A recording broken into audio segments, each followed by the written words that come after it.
Welcome to Losing a Child, Always Andy's Mom. On this podcast, we journey through the devastating experience of the death of a child.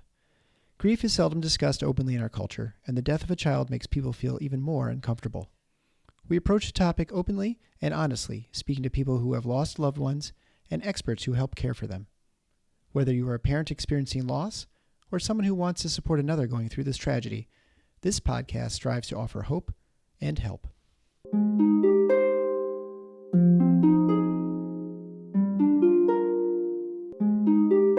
Thank you so much for coming on the show today, Michele, and talking about your son, David. Thank you, Marcy. I'm happy to be here. Yeah.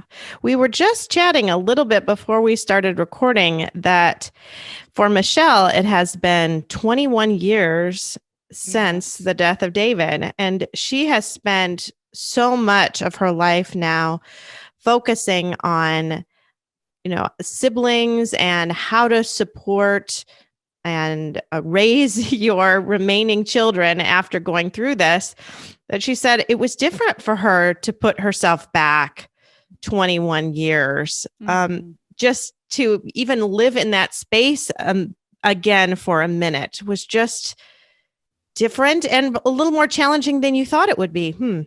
Right. Yes. It still is painful when you allow, when I allow myself to go there and to think about who he was and think about, the ins and outs of our 2.5-year journey and, the potential mingled with, the realization that we could lose him. And then, of course, we eventually did. So. Well, why don't you start out by just talking about David and who he was as a kid and just growing up?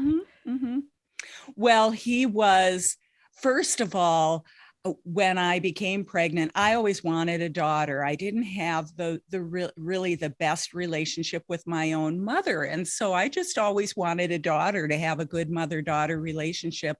And I learned that I was having a son. And of course, I was going to love whatever child I have. But it did not take me any time at all to know how wonderful little boys are and to just be so totally enamored by him. He was just bright and precocious and smart, and he was so tender-hearted, but yet had a lot of emotion.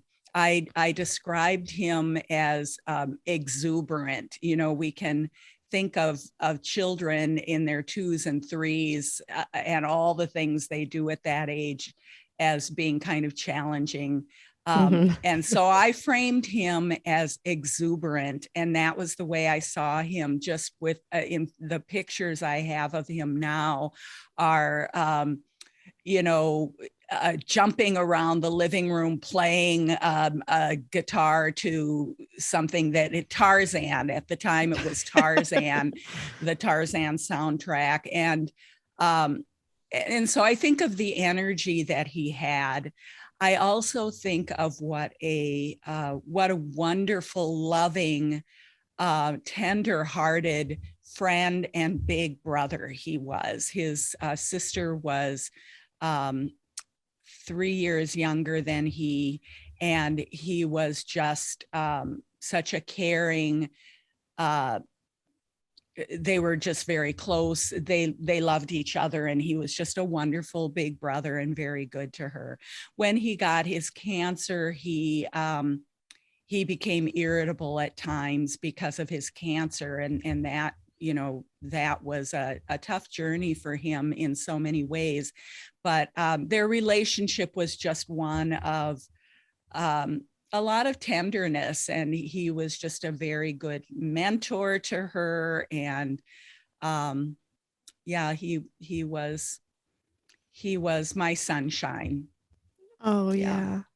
You talked about journals that you had too, that you started writing even before he was born. Yes, I did. I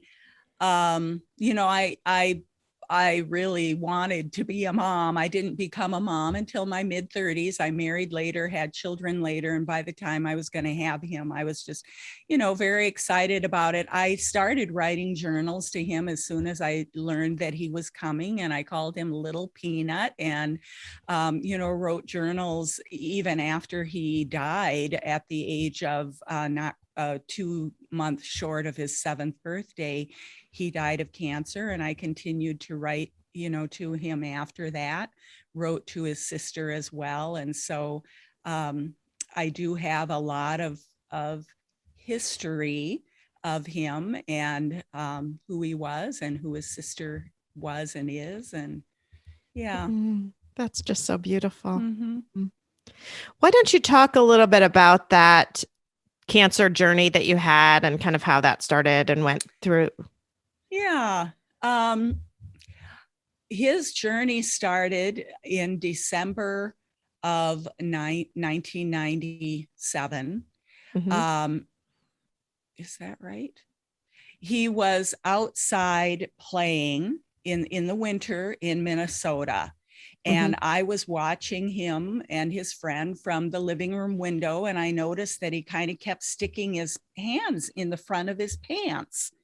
And I didn't know what he was doing. And finally, I called him to the door and I said, "What are you doing?" And he said, "I'm feeling these bumps."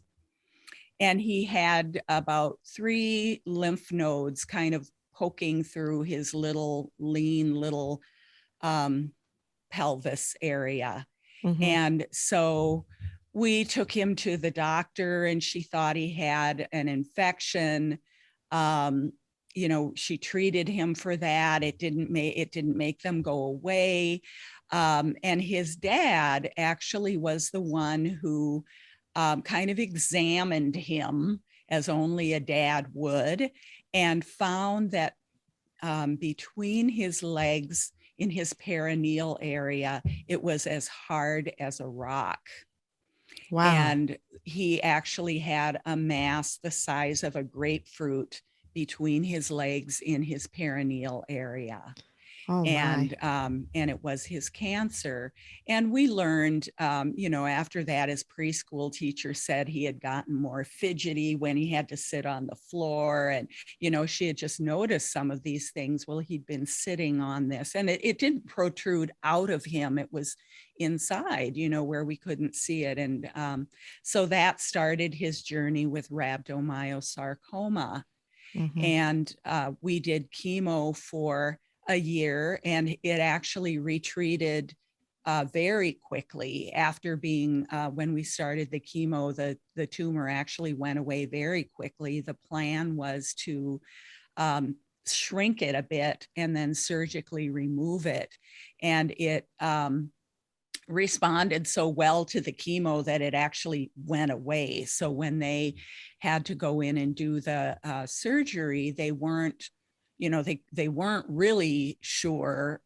They didn't want it to go away because they wanted to know where it was so they could get a clean margin.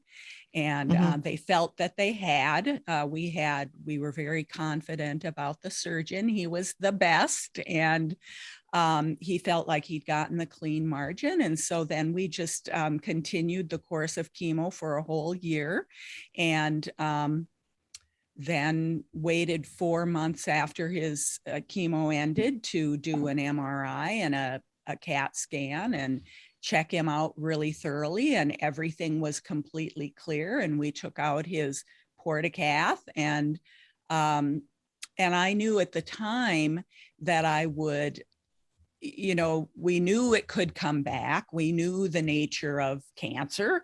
And I thought, okay, I'll live the rest of my life kind of with bated breath, waiting for the other shoe to drop. But, we had no reason to think that he wasn't going to be just fine. But it was really 2 short months after he got his port removed that he started to experience some discomfort again. And I mentioned that he was a tender-hearted kid. He was the kind of kid that when he got cancer, I mean, of course, a parent would never think, would never choose for their child to have that. But he was the kind of kid that I just thought, oh, this will be devastating to him. This child can't go through this, because he was so tender. And he actually went through his first year really well. Those of us who I think it's probably relatively common for those of us who have had kids go through cancer, that when he would come home from treatment and he would not even go in the house, he would just run off and play, and he was full of energy. Wow. So now his cancer, he felt like his cancer was back, but his pediatrician just really kind of said, well, I think David's just kind of, particularly sensitive. And she didn't really think that was what it was, but it was in fact back, kind of with a vengeance. It was also in his bone marrow. And this was just 2 months after he had clear scans of every kind. So it came back very aggressively. Yeah. And when it came back, he was one of the first. I remember this was 21 years ago, and this was back in 1999 when it came back, and he was one of the first kids to have a stem cell transplant at Children's Hospital in Minneapolis. He had a full run, he had 6 weeks of radiation, and he had just the high dose, extraordinarily toxic chemo. They just pulled out all of the stops this time around to treat him, because the thing about his cancer was that when it comes back, the prognosis is much worse, is very poor. So they just hit it with everything that they had. And he was a fighter. He was aggressive. He used to be mean to the nurses or get mad at the nurses, and we were appalled by that. But they would say, no, this is the kind of, we like to see kids like this because he's fighting. And you want some spunk. Yes. And he he would become a cheetah. He'd say, I'm a cheetah. And when he had to go get his radiation, he wouldn't tolerate it. They had to totally sedate him to give him just 90 seconds of radiation. Oh my so goodness. for 6 weeks, we had to put him totally under every morning for 90 seconds of radiation, because otherwise he would be a cheetah, and he just wouldn't put up with it. And so we did a lot of, working with him on how to, I gave him a boppy thing to fight in his hospital room when he felt angry. And, we really did deal with a lot of his spunk. And so for the next, and I've lost track of the months, but I think it was another year of all of that, and his cancer did go away, but everybody knew that that wasn't necessarily a good sign, and it did, as soon as we stopped everything, it did promptly come back again, and they had nothing more that they could do with him or for him. And he said, I don't want to go back to the hospital. And we said, you're not going back to the hospital. So we kept him at home. And this was, of course, there was no COVID or anything to interfere with the comings and goings. And he had many people coming to see him. We had wonderful home care nurses, and his sister was there, who has become, became my purpose after her brother died, and she was able to continue, they were able to continue their relationship. And he became in so much pain. The last words that he ever said to me were, ow, mommy, ow, when his head was hurting. And we had him on fentanyl, and would just kind of raise the level until he would, be completely sedated. And the night that he died, he was had been sort of in a coma or completely sedated for a few days. And we could see in his catheter that, this is really, it's just such a visual. So I'll say it, even though it sounds horrible. We could see pieces of his body, of his flesh, coming off and coming through his catheter. And he was just totally deteriorating. And so one night when I was holding him and rocking him, and he hadn't been responsive for a number of days, and I was singing to him as I always did, I said to his dad, we've got to figure out how to get him in our bed, because he'd been sleeping on a mattress on the floor in the room with his sister. And when I said, we have to figure out how to get him in our bed, and his dad said, okay, David smiled at me. Oh, so I knew, he knew that he was going to be in our bed, and he died that night between his dad and me in our bed. And so that was when our little boy left, and we let him. He died in the morning, at about 3 a.m, which was, I had experiences. I had awakened at the same time every morning for many, many weeks, and felt like it was sort of a time. In fact, we had one morning heard him at that time having a conversation. We had an intercom in the children's bedroom, a baby monitor. And when I woke up at that time, one morning, I heard him talking to someone, and he was saying, I don't want to die. oh. I don't want to die. And he listened for a while, and then he said, all right, I'll come. Oh my. So, and the next day, we had to go in. He was really in a lot of pain at this time, and we had to go in after that and sort of comfort him because he was in pain. The next morning, we sort of checked him out to see if he remembered talking to anybody, and he didn't. But he was different. And from that point on, he was really different. He was more mature. He was upbeat. He was helpful in a different way. He was at peace in a way. Yeah.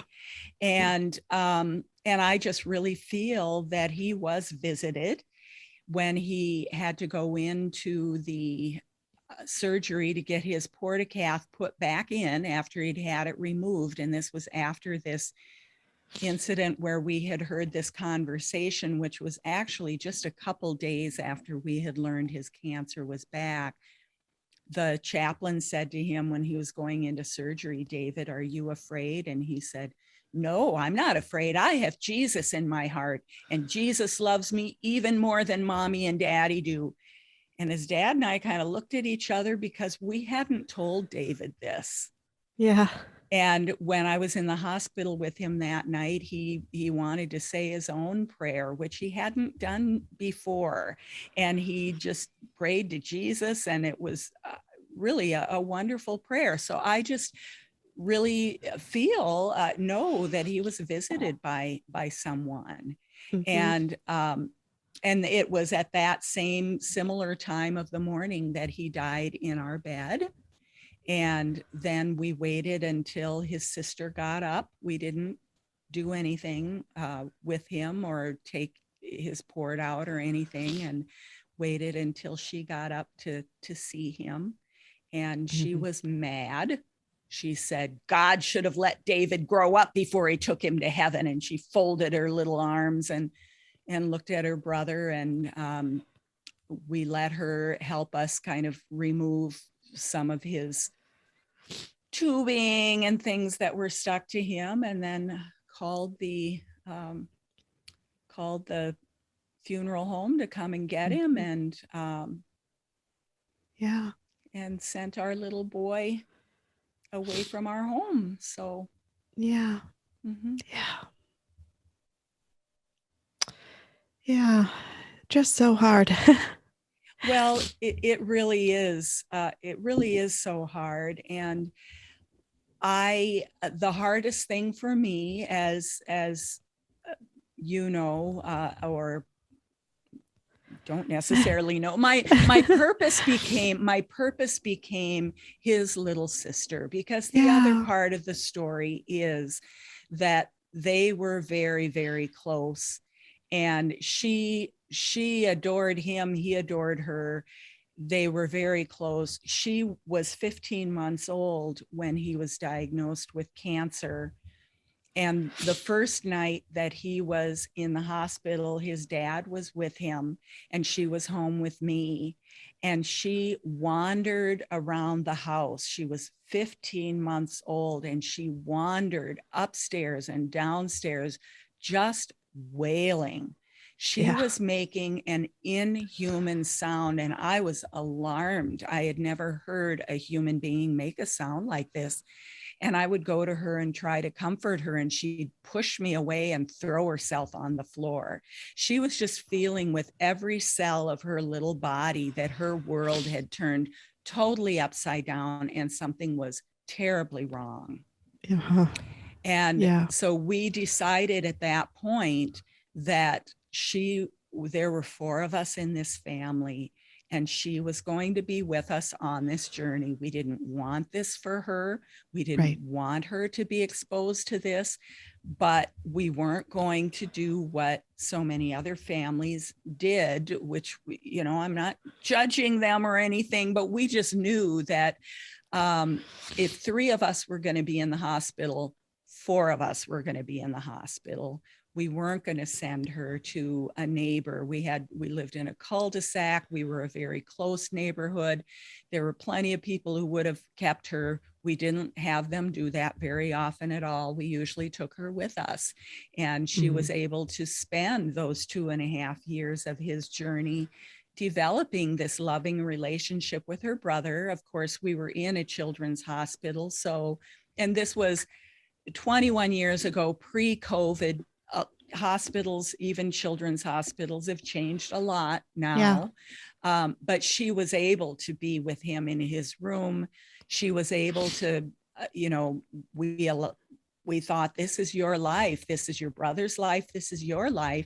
So she was exposed to little kids with patches on and bald heads, and going down the hall pulling a transfusion or whatever it's called, a pole, their little pole with their bag hanging on it. And so that was her life as well. And when her brother died, she had a lot of preparation for this. And we were glad that we had given her that, even though it was never what I would have wished for her. And it was not long after her brother had died that she actually said to me, "Mommy, half of me is gone." And that's why of course, I miss my son. He's my precious, beautiful firstborn, just adorable, tender-hearted boy. And now I had his little sister to grow up without him, and she became my focus. And I was an early childhood parent educator before my son ever got cancer. This was my focus, was making good things happen for children, my children's ages, for children, my daughter's ages, so that, helping parents parent them in the best way possible so they can grow up whole and happy. And now I was faced with something that devastating. And that I knew nothing about. And it was a huge challenge for me, but I saw it as, first of all, I thought, well, this is what I do. I'm kind of attuned to this, which gave me, in a way, a head start. And I also thought I knew where the resources were, but there weren't any. There really weren't any. And so 21 years ago, I decided that I had to do something about this, that eventually I would be the one that provided the resource for parents like me and children like her. But she's going to be 25 next week. And it took me to actually get her through high school before I could really take this on, because it took a long time, as we were sort of talking about before we started recording. It's still, when I allow myself to think about it, I've focused so much on her over these years and helping parents recognize what their surviving children need, that to think about who he was and what it was like. Another podcast host asked me to think about what it was like for me as a mom back then. And it was really painful to go there. Yeah. And it took me the years of recognizing, of getting through our journey completely. I would have loved to have taken this on to work with other families and support other families a lot sooner, but I simply wasn't able to. My own journey was just too big for me. Yeah. And I had to wait until I could really say, okay, I've sort of, I've launched my daughter. I've gotten through all of the parts of her growing up where we kept bumping into the fact that she had lost her brother, and how I still have my temper tantrum moments that she should have her brother, and I'm so mad that she doesn't, and that I don't have my son, and I still have those moments. But now I'm able to focus on other people's journeys that are so much fresher than my own. So tell us about what you're doing now with the grief parenting. I am, there's a quote that I think I found it along the way when I knew that this was what I wanted to do. As I said, I came out of an early childhood parent education background. So that was my foundation. I have a master's in family education. I'm an educator at heart.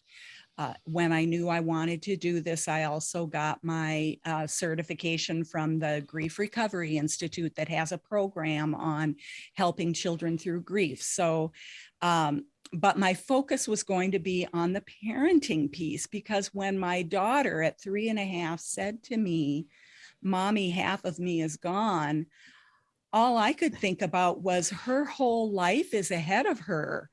And I knew half of her was gone. Her entire life had been spent with her brother. He was there when she was born. And her whole identity was as a sister to this big brother who adored her. And she adored her brother. And who was she now? Half of her was gone. And I didn't know anything about grief. So I learned a lot and thought, when I get through this and do what I want to do, I want to help parents with this journey. So I mentioned the quote. The quote was from an author named Anne Royfie, who wrote a book after her husband died. And she said there are 2 parts to grief. The first part is loss, and the second part is the remaking of life. And it's that second part, that remaking of life, that I'm here to help families with good grief parenting, because there are many, many supports for us with our loss. That idea that we've had something devastating happen. We've lost this person, in our case, this child that, that was part of us, that was in our family, that we birthed as moms. And, just the most, they call it the worst loss. And in so many ways it is, on so many levels it is. And, but there's a lot to help us with that. Then, we go to 8-week grief support groups. At least I did, Deanna did. There were things for her as a sibling. And then we come out of that program and her whole lifetime is ahead of her. And all of her friends have siblings. There are so many places that we bump into for the rest of our lives, so many secondary losses for her. And the way that she wanted to make the way that she tried to make friends was really out of this place of replacing her person. Yeah. And it created social challenges for her. And she grappled with this her whole growing up life with being a sibling. Am I still a sibling? She had no other siblings. Yes, you're still a sibling. I coined the term sibling by heart. And in my studying over the years, over the 20 years until now, where I just kept my eyes open for anything out there about sibling loss, one of the things that I think we as grievers so often instinctively know, but a lot of people try to tell us otherwise, is that continuing bonds are such an important part of healing and going through grief and living forward. And for a sibling who lost her brother at the age of 3.5 and said, half of me is gone, it was really good for me to discover this idea of continuing bonds and how important it is to maintain the relationship with the sibling and for us to maintain the relationship with our child. Yeah. And you've interviewed parent after parent, and those of us who talk to you and those of us who talk to others, it's so important for us to preserve that relationship with our child. And for a long time, the idea around grieving and healing was to move on and to get over it and these kinds of things. And as grievers, we know we know there's something wrong with that. And yet people would so often tell us to do that. And I had people telling me, that keeping David alive wasn't a good thing for David, for Deanna, but I knew that it was a good thing for her. And now that she's grown, I know that maintaining that relationship was really a good thing for her.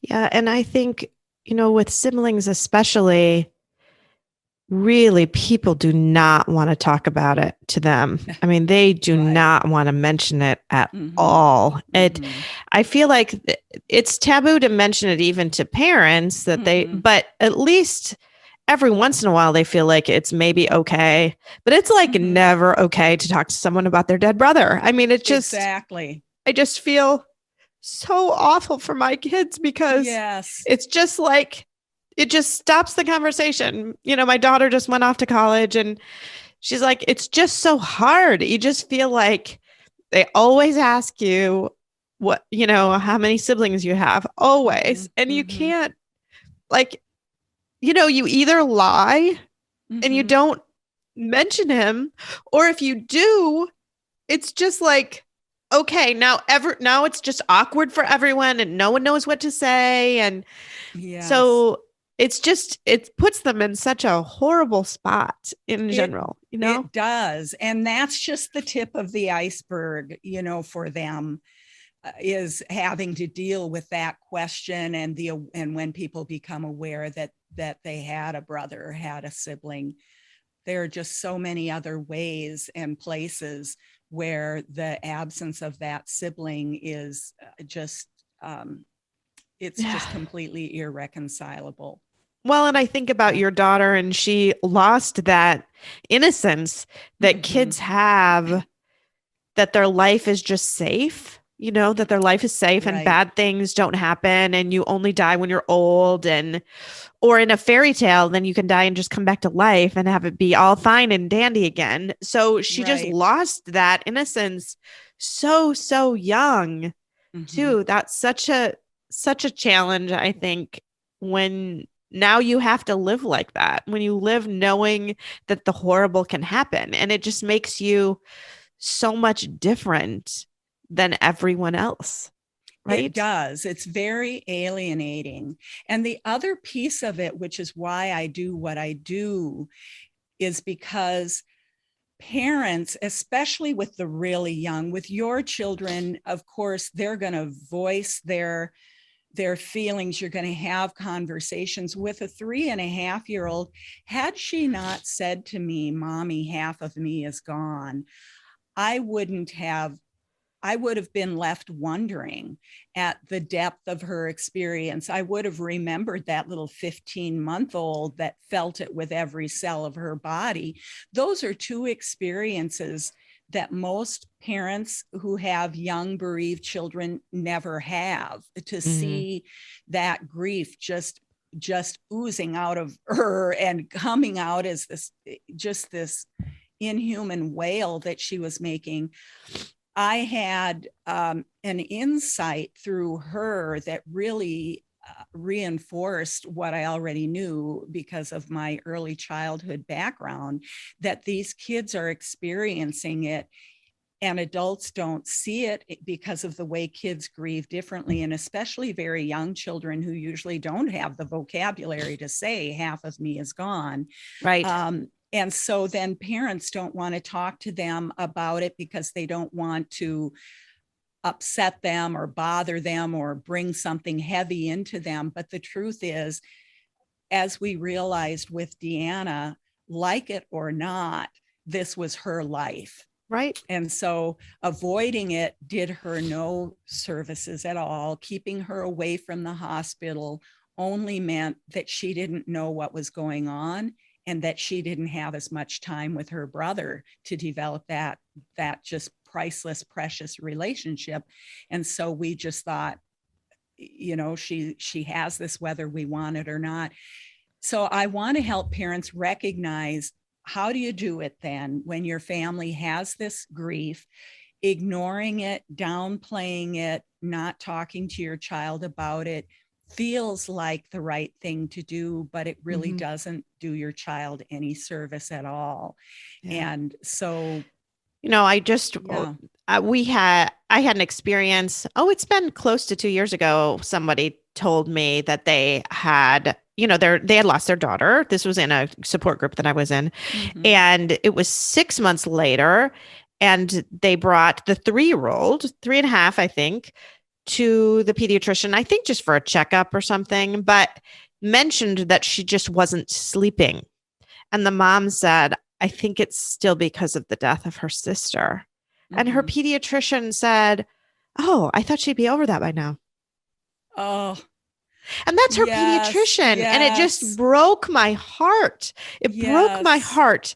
And I know she didn't mean it in that callous, horrible of a way, but she obviously has no insight into that. It just affects you to your very core. Yes. And anyway, it just was so heartbreaking to me. So I love that you are doing this and that you are acknowledging the little ones, because people tend to think they're kind of okay and like, just let them go play, because they will, right? They will. Your daughter, on the day your son died, I'm sure had periods of time that very day where she played.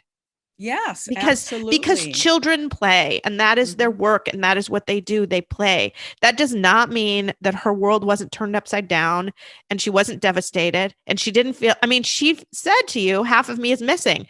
That doesn't mean that this little girl didn't go outside and enjoy playing on the swing set and in the sandbox and with her little friends. She still did all of that on the outside. Right? Yes. She still did it. Maybe not every minute of every day like she was, but there are lots of times when they look from the outside to be fine. Absolutely. And in fact, I would not have known because I think in her childhood, in fact, I guess really in her life, she really didn't cry about it. She didn't act sad. In fact, the one time that she did be sad visibly to me was when we were at a playground and she was playing by herself. We had gone just the two of us, and there were a few other kids there, not a lot of kids, but I couldn't find her at one point, and I went and found her behind something crying. And she just said, "Mommy, nobody can know the pain that we feel." And that's the only time that I really saw her being sad. But I knew she was. I heard her playing in her room, sometimes singing about wishing that her brother was there and how much she missed her brother, and she'd be playing and singing. But it's not. But yet she didn't talk to you about it No. because I've said this again and again and again, and I know Gwen has said this, that children want to protect their parents no matter how young they are. Yes. They want to protect their parents. She played like that by herself when she knew it wouldn't put tears in your eyes. Mm-hmm. At 3.5, 4 years old, she was trying to take care of you because that's what they do. Yes, absolutely. And excuse me. Got something in my throat right now. Oh, that's okay. Yeah. So, and it totally threw my train of thought. Yeah, she did want to protect us. And in fact, when David was sick, she did that as well. You know, she went through her 2s and 3s, and she was as good as gold. She was just so good. In fact, she was so good that her dad and I would talk to her and say, "Deanna, you know, honey, it's okay for you to be mad. It's okay for you to tell us what you want. You know, it's okay for you to act up." She was just so good that we actually talked to her and said, "Honey, you don't have to be good all the time," because she just really didn't want to rock the boat at all. And after her brother died, yes, she really was visibly being okay. I remember another time where I was feeling very sad and I was sort of crying, and she came and saw me, and I said, "Oh, I just miss David." And we would talk about David being still with us. We would talk about his presence being with us. And so I was saying, I miss that David's not still here. And she said, "Well, he's here." And I said, I just really miss his hugs." And she said, "Oh, Mommy, he still hugs me." You know, like, "What do you mean? He still hugs me." She had her ninja-ness. They used to play ninjas, and she had her ninja-ness, she would call it.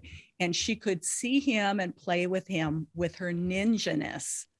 And she did this for a long time, you know, probably, a year and a half. And then at some point she told me that her ninja-ness was gone, and she couldn't really see David anymore. And she was really sad about that.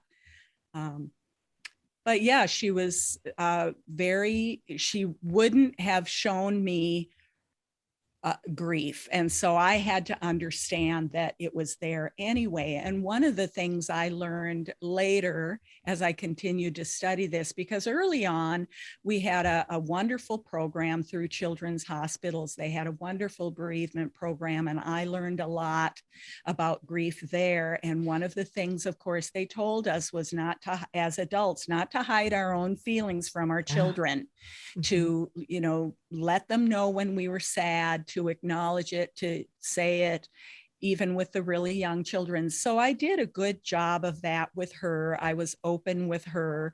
And the thing that I didn't do, you said they don't talk about it, and you're right. And the thing I learned later, and that I try to help parents with now, is that I didn't initiate with her conversation about her feelings. I was open about mine, but I didn't ask her, are you missing David too? When do I miss David when I'm doing this? When do you miss David? Giving her a chance to tell me how she was feeling. She didn't volunteer it to me. And I didn't ask her. And so my recommendation to parents is to go that step further, not just letting them see our grief, but inviting them to talk about theirs, because you're right, they won't just, most of them won't just do it, especially, and we're talking now about this early childhood age where they're learning so much about feelings in the first place, and we teach them about happy, mad, and sad, but we need to also teach them about grief, which is a very normal feeling when you lose something that you don't get back, and it's not the same as sadness. No. And so just helping people really understand this feeling that doesn't go away, and this feeling that is kind of hanging over everything. Why do they feel different? They feel it all, and we need to help them know that it's okay to talk about it.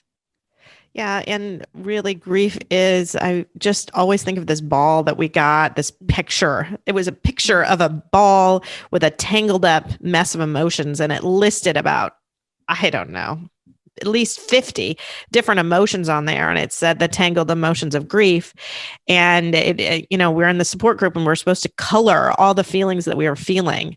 And I found myself coloring like 75% of the words on the piece of paper, because it isn't just sadness. There is so much more. And to even talk to your kids about that, I think is really important. That not just, are you sad? No, because they're not just sad. And so many, I just think about how you raise your kids and how culturally you're supposed to try to raise your kids to be happy, productive, pleasant. But these negative emotions that they feel are really important for them to be able to learn how to deal with. And not just push them away and pretend like they're not there, or you shouldn't feel angry, so just put that away in a box, and it's not socially acceptable for you to feel angry. You know what? It is completely reasonable to feel angry if your brother or sister died. That is totally reasonable to be angry about that, and to make kids feel like, well, anger is just not something I'm supposed to feel, so that means I really can't feel it now either. That's just not helping them mature and be able to understand all of these emotions, because they're there. They're all there. All of them are there. Right? And they're all acceptable. And that part of when I do my good grief parenting there, I also say that what I talk to parents about who are raising a bereaved sibling applies to all kids, and how you deal with anger is one of those things, and recognizing that really young children are going to show their grief through behaviors that we might attribute to just growing up. The 2-year-old might be all the more difficult to manage, and rather than just disciplining them and teaching them how to behave better, to behave the right way, we need to recognize what's underneath that emotion. And we should do that all the time with all kids. But when it's grief, if we aren't helping them recognize how grief is in their being and in their reactions to the world, and why kids don't always understand themselves why they're feeling angry, and why they're not sleeping well, or why they don't want to eat, or why they're lethargic, or whatever number of things it might be. And so helping them understand when they're little. And one of the things that I also share with people is that childhood is really the best time to learn about grief, because if we don't learn, because we all experience it in childhood. I didn't lose someone close to me as a child, but I do remember my first episode of grief, and it was when I lost a floating toy of all things that I could ride on. and it got away from me on the lake at the beach. And I grew up in Lake of the Woods in northern Minnesota, this big lake that goes on forever to the horizon. And I was riding on this blow up toy Wally the walrus, and he got away from me and the wind took him out, and no adult could swim and catch him. And I had to stand on the beach and watch him float and float and float. And I remember I was probably 5 or 6. And I remember to this day that feeling. And it was grief. I lost something that I was never going to get back. And that's really what grief is. And Mark Twain has a quote about grief, and it says, "A child's loss of a doll and a king's loss of a crown," to paraphrase the quote badly, are the same thing. They're equally as devastating. And so if we can help children understand when they're 5, 6, 3, that losing something that you care about, that you know you're never going to get back again, makes you feel this thing called grief, and it really does feel bad, and there's a reason for feeling it, and it's okay. And it's okay. And then when we get to talk about it in our families, so that when we're adults, we can talk about it and we can support other adults, we can support children.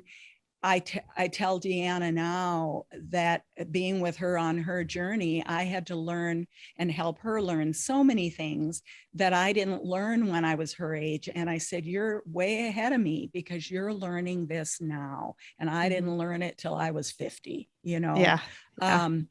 And grief is one of those things where, and my program is called Good Grief Parenting, because grief is good. It's normal and natural, and it is how we heal. People who experience a loss and don't allow themselves to grieve and mourn are going to have a much more difficult time and carry the deepest of the deep pain longer than if they just allow themselves to grieve and feel what loss makes us feel, and face it and go right through it and talk about it. I think that is really important, and it's certainly important with children.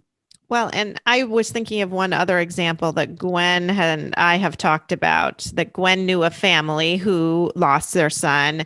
And, you know, we talked about all of the negative parts of grief, but there are some things that can be maybe a little bit positive. So she was telling the story of the boy that, you know, he lost his brother.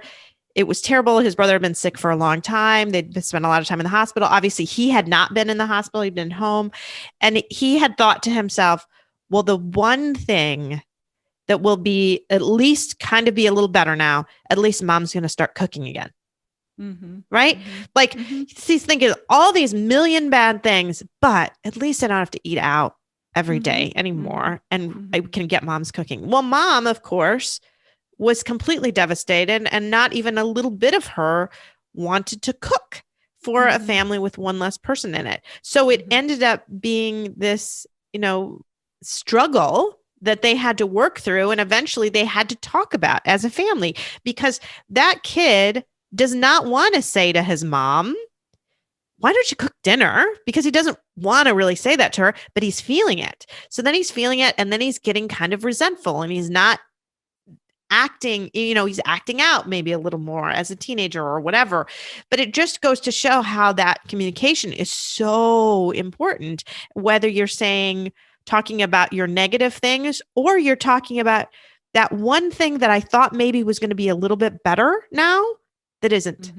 You know, so just being so open to talk about everything, the little bits of good and the bad, is also vital. Yes. And I, you know, I'm in a number of Facebook groups. They didn't have Facebook when I lost my son. And just being in this space, and I'm sure you know what I'm going to say. And that is, people feel so differently about I hear some grieving parents really be upset about a particular thing that someone might say to them. And I think that really wouldn't bother me. Right. And it really does come down to the fact that we don't talk about it. And another one of the things that I help families with because when I'm talking with my groups, we're always talking about the things that people say or the ways that people don't understand. And it's okay for us to also say to someone, it's not helpful when you say that. Yeah. I really need for you to know this about me. I just need to do this right now. I know you think I'm wallowing in it, but what I'm doing is really good for me. I really need to take this time. You need to let me do it my way. Right. We can actually say these things to people so that it just lets people recognize that grievers do know how to grieve. They don't all do it the same way, but they know how to do it. And we don't need other people to tell us. And it's okay. And it's not helpful when you tell me what to do. It's not helpful. And then, like you say, the resentments can come, even like you mentioned in the family, the boy and his mom talking about it. Even just saying, this is the way I'm feeling about this. Well, this is the way I'm feeling about it. I guess we're kind of bumping into each other. We just need to know that about each other. And recognize that everyone's journey is absolutely unique. And talking about it is what helps us stay in each other's corner, even though we're not doing it the same way. So how can people get a hold of you, or what kind of services are you doing right now? I have a course called See Your Way Forward After Child Loss. That's sort of the foundation of what I do. And I'm launching it the end of this month, actually. And it's an 8-week course for parents of early childhood age siblings. So that's the end of September. Yes. Because this will be airing in October, so it will have already launched. Right. Yes. I remember that I can't say it in the podcast because no, it's fine. Live. But so I launched that a few times a year. My website is goodgriefparenting.com. And there on my front page, I actually have a resource called the Good Grief Guide that you can download from my website. That is 4 first steps for any adult who wants to help a child through grief. And it just gets you started on that journey. And I work with families in individual coaching as well as group coaching and my course. And so people can reach me through my website, goodgriefparenting.com. Well, and that's a great point that you brought up. Anyone that wants to help a child who's grieving, because sometimes it really can't be the parent. I have had, aunts and grandmas and uncles write to me about wanting what they can do to support their siblings and who are grieving parents and to support those other children. And sometimes it does need to be someone a little more from the outside. So I would invite those people to also look into this, and so that they can help. They can be that extra person, that extra resource, because it's just, because parents do have to focus on their grief as well. So sometimes what it means is finding that sister, finding that family friend, finding someone else that can do that for your child if you can't. So I don't want people to put so much pressure on themselves that they have to be the one to do all of it, because they don't have to be if they can't be. Well, it's also, the guide is also about the messages that we give each other around grief. It really starts with the basics. And, that pediatrician that didn't know sleep, she should get this. I know. Child care providers should pick this up.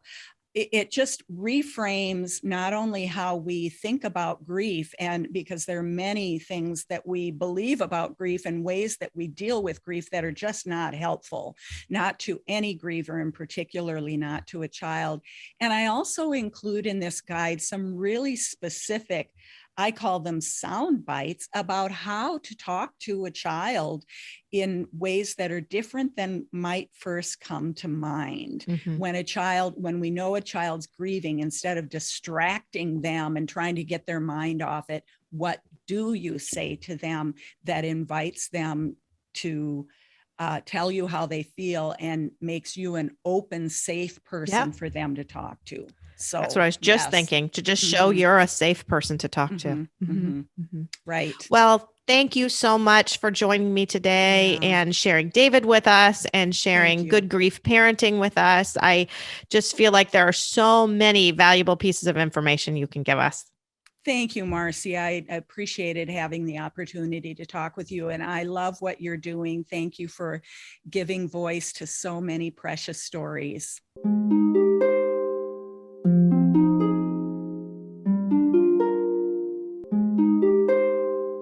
Thanks for listening to Losing a Child, Always Andy's Mom. Please subscribe to the show on your favorite podcast player. We are always looking for new show ideas. If you'd like to be a guest, know someone who'd be a great guest, or have a show idea, please email us at marcy@andysmom.com. Be sure to visit the webpage, andysmom.com, for more content, including Marcy's blog. There you can also sign up to receive updates via email. Together, let's work to inspire hope, one day at a time.